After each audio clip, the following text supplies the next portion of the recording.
दोस्तों, हम हर हफ्ते पूरी मेहनत और दिल से आपके लिए एक ऐसी एनिमेटेड हॉरर कहानी लेकर आते हैं जो आपकी रूह तक को हिला दे। अगर आप हमारी डरावनी कहानियां एंजॉय करते हैं तो हमारे चैनल खूनी साया को सब्सक्राइब करना बिल्कुल न भूलें और लेटेस्ट वीडियो की नोटिफिकेशन के लिए बेल आइकन जरूर दबाएं। अब चलिए शुरू करते हैं आज की कहानी। 31 दिसंबर की रात थी, लेकिन उस रात की हवा में जश्न नहीं, सड़ांध थी। शहर के हर कोने में न्यू ईयर की रोशनी चमक रही थी। पटाखों की आवाजें आसमान चीर रही थीं, लेकिन पुराने इलाके की उस तंग गली में अजीब सी खामोशी पसरी हुई थी, जैसे वहां समय रुक गया हो। उसी गली के आखिरी सिरे पर खड़ा था एक पुराना 3 मंजिला मकान, जिसकी खिड़कियों से कभी रोशनी नहीं झांकती थी।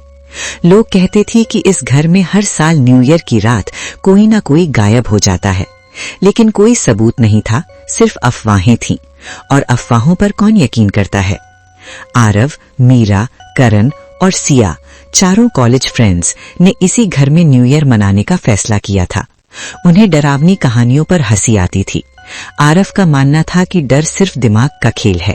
मीरा को एडवेंचर पसंद था। करण हर चीज को कैमरे में कैद करना चाहता था। और सिया को कुछ अजीब सा लग रहा था, लेकिन उसने कुछ कहा नहीं। रात के ठीक 11:30 बजे वे उस मकान के सामने खड़े थे। दरवाजा अपने आप आधा खुला था, जैसे किसी ने उनका इंतजार किया हो। अंदर कदम रखते ही ठंड उनकी हड्डियों में उतर गई। दीवारों पर लगी घड़ी लुकी हुई थी। 12 बजने में अभी आधा घंटा था, लेकिन घड़ी की सुइयां 12 पर ही जमी थीं। फर्श पर जमी धूल में पैरों के निशान थे, ताजा निशान। मीरा ने मजाक में कहा कि शायद कोई पहले आया होगा, लेकिन उसकी आवाज कांप रही थी। जैसे जैसे वे अंदर बढ़े, हवा भारी होती गई। ऊपर की मंजिल से किसी के धीरे धीरे चलने की आवाज आ रही थी, ठक ठक ठक, लेकिन वहां कोई नहीं दिखा। 11:59 बजते ही घर के सारे दरवाजे एक साथ जोर से बंद हो गए। सिया चीख पड़ी।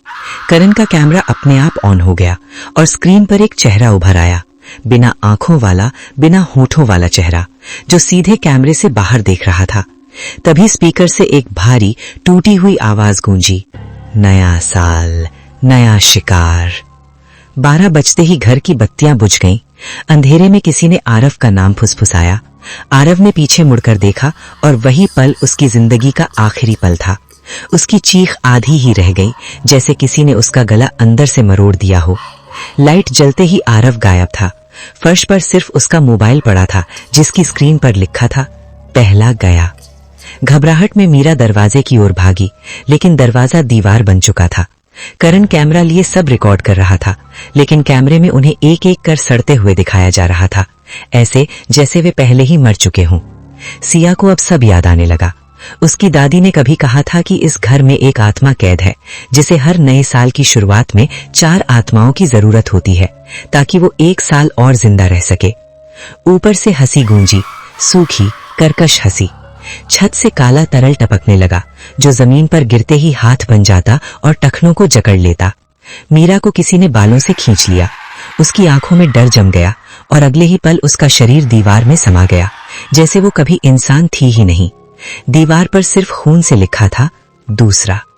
करण भागने लगा, लेकिन सीढ़ियां खत्म ही नहीं हो रही थीं। हर सीढ़ी पर उसे अपना ही शव पड़ा दिख रहा था। अचानक कैमरा फट गया और अंधेरे से एक हाथ निकला, जिसने उसका मुंह बंद कर दिया। उसकी आवाज गले में ही घुट गई। कुछ सेकंड बाद पूरा घर शांत हो गया।